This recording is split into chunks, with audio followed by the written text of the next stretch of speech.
Some products are a great bang for your buck.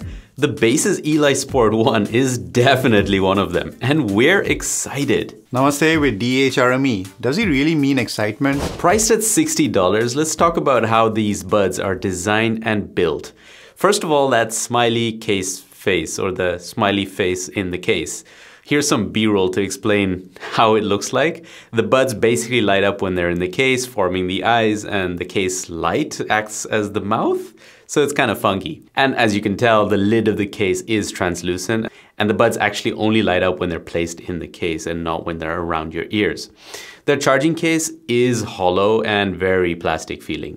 So that's not very nice and does feel very cheap. It's also not the most compact case, so that's something to be aware of. There is a pairing button round back next to the Type-C port. It really looks like Baseus invested more in the buds than in the charging case, and that makes sense. The buds definitely look and feel solid. They surely do not look like $60 buds. They've used matte plastic and rubberized materials. And the buds are IPX4 rated, and I recently did a 5-kilometer run using these buds while it was pouring, and there were no issues with these earbuds. Where I did have a few issues were with the touch controls. They're not the most reliable, so it's a bit of a hit or miss depending on where you tap the bud. But if you hit it right and you manage to get it, then you do get track controls as well as volume control on these buds. The battery life is advertised by Baseus at 7.5 hours. We tested it in our DHRME battery test and we got 7 hours. So pretty decent, guys.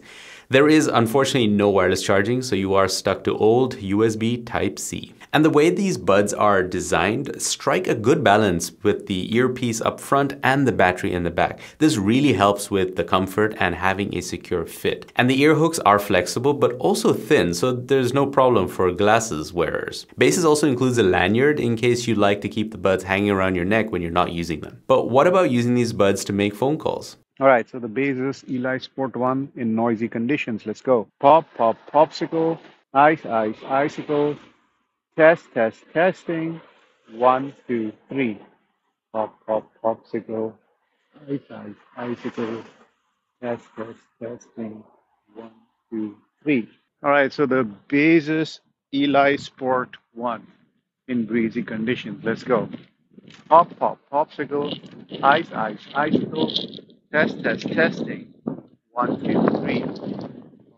Popsicle, ice, ice, icicle. Test, test, testing. 1, 2, 3. Now, although you heard somewhat of the wind and the cars in the background, the Baseus was decent. As long as you spoke up and the wind wasn't too strong, they are fine for the odd phone call outdoors. Indoors, we had no complaints. And as a bonus, your voice will sound very Baseus. The Fuckman gets answer, hang up, but there's no volume or mute controls though. The volume control only works for audio, not for calls. And that's not all. These budget buds do have some extra features as well. You get a good app which is very user-friendly, and it lets you use the app without a login in guest mode. Now, what do you miss if you're not in guest mode? Well, only the ability to locate your buds. You need to log in for that, which we can live with.